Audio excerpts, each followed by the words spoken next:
You know, after rewatching my first video on engineering, I have this distinct feeling that devs listened? It's weird, in a good way.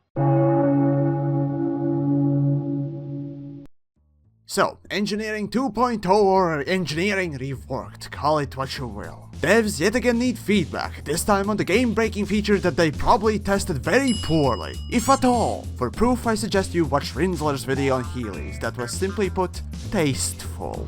So, the first piece of suggestion that we can all extrapolate from this is, test your shit! Now, for the idiots in the crowd. Obviously, I'm not asking devs to test things to nth degree like Valve does, although that would be a great goal to aim for.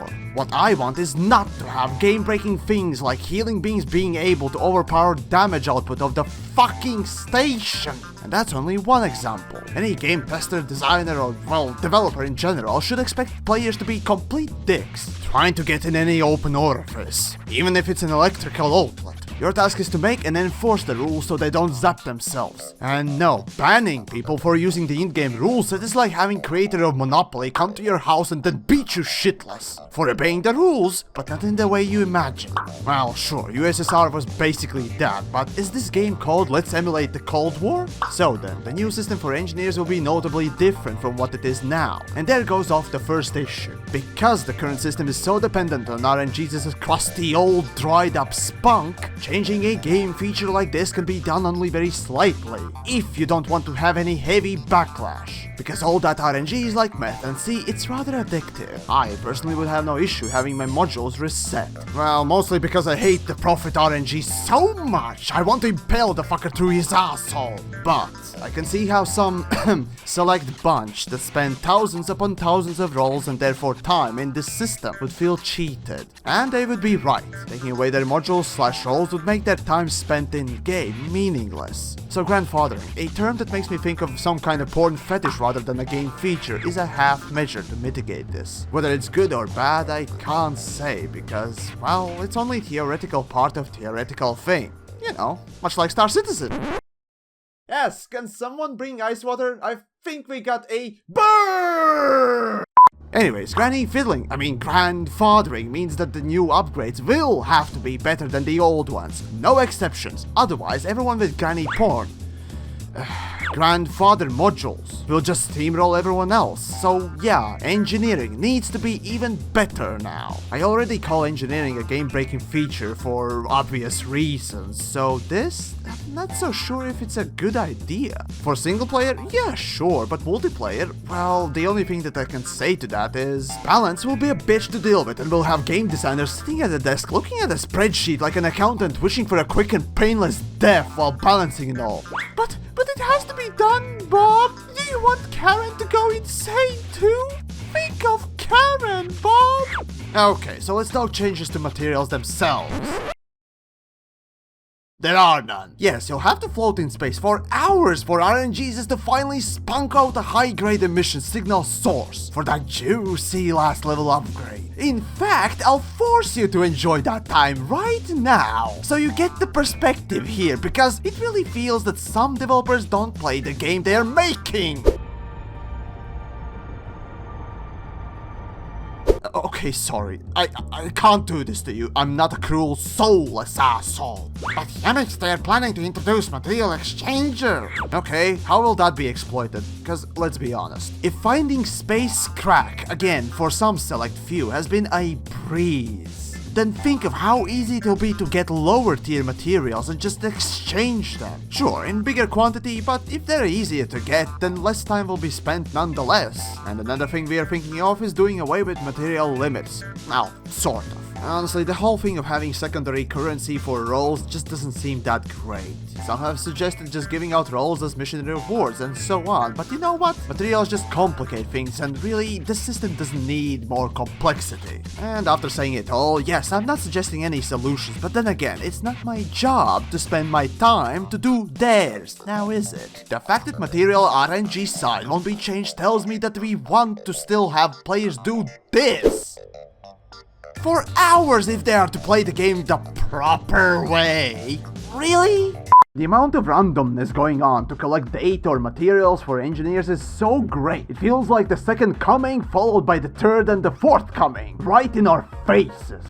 Now, as for the things that really get changed, the effects and the way they are given. So they say that all stats should be put up front. Yes, that's good. The more information you put up, the better. Besides, we don't want this kind of shit. Now do we? So the new system will give you better or equal results than the role before. Okay, this is good. And sure, this will make ships even more juiced up and ready to beat their significant other, but domestic abuse aside, question whether or not increasing the gap between hardcore players and newbies even more is a good one? I'll leave up to devs to decide. Okay, so immediately after the dev stream and even during it, I did mention this already, but this probably is the most important question of all. What is the delta, aka difference between minimum and maximum roles needed to fully max out an upgrade? See, in a world where programming is done by a brain-dead zombie with liquid shit for brains and design is done by a literal baby that provides the brain in a dirty diaper, this system would be completely left up to the cocksucking RNGs. Because as I've said in the past, when developer resorts to sacrificing lambs to RNGs, it feels like someone has given up. So in this world, one player would be done by just playing the slot machine once, while the other players left with 1 kidney and 1,000 rolls under his belt for the same result.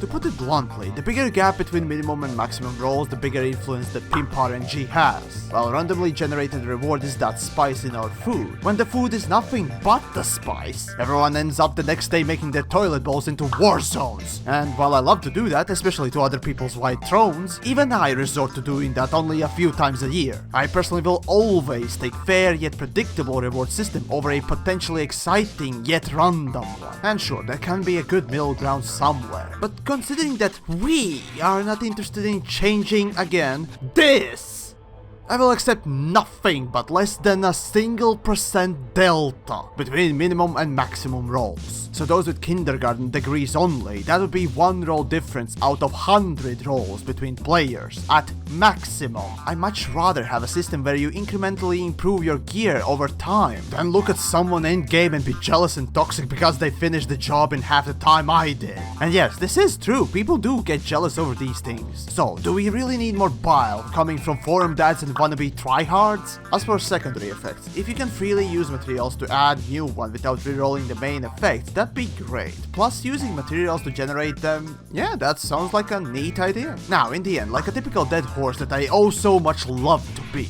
let me hammer this home. Developers indicate 3 big issues with the current paradigm of engineering. Number 1, potential to fail. Yes, I have had roles that are objectively worse, indicating that there is next to no balance between these effects, which in turn is just an indicator for incompetence or unwillingness to spend time balancing things. Because of the newly suggested quote-unquote every role is gonna be better, this won't be the case as much, but I fear that the balance between weapons will still remain almost non-existent. Poor railguns, poor railguns. Number 2, too much random. You think? We got 1 RNG, we got 2 RNG, we got 3 RNG, we got 4 RNG, Need I say more? Worst part is, there seemed to be no wish to change the biggest RNG of all, the material hunt, which wonderfully leads us to number 3, too long. Again, those with average IQ might be wondering, why am I even talking now? Because it's clear, rolling takes little time, but the hunt, the soul-draining, brain-killing, mutated dick cancer in the form of an imprint's satanic afterbirth is the hunt for the rare RNG's used toilet paper. See, it's interesting that devs say, making this game feature easier will make it more inclusive. This statement feels rather insulting when you remember that you still have this to look forward to. A value gameplay, is it now? What sort of value are you getting out of sitting in Super Cruise waiting? What? I know, I'm beating a dead horse and I'm very good at it. In fact, I'm the great and powerful one who picks the club and beats the point in. So you don't have to. But the bottom line, most of all for engineering, is the fact that no one wants to sit in their ship doing nothing for unpredictable time or outcome, even if it ends up in something godlike. Sure, I made this point into a joke, but only because otherwise it's so depressing, it makes me suicidal. At the end, things that I didn't mention, like grand porn fathering, the new system conversion thing, or others, I don't really care much about. They're, I guess, okay. So better focus on the things I did mention. Oh, and I know animations can be skipped, but we really don't need them to resemble fucking slot machines. taking away their modules slash roles would See, in a world where programming is done by a brain-dead zombie with a liquid shit for brains, and design is done by a literal baby that provides the brain on the fuck. Number 3. Too long. Quality landing system dead. Delay C. Quality landing system. Seriously. Yep. That's how we land, indeed. Oh, and guys, this is the value gameplay some devs actually are talking about. Yep. I'm still not done beating that horse. Nope, not at all.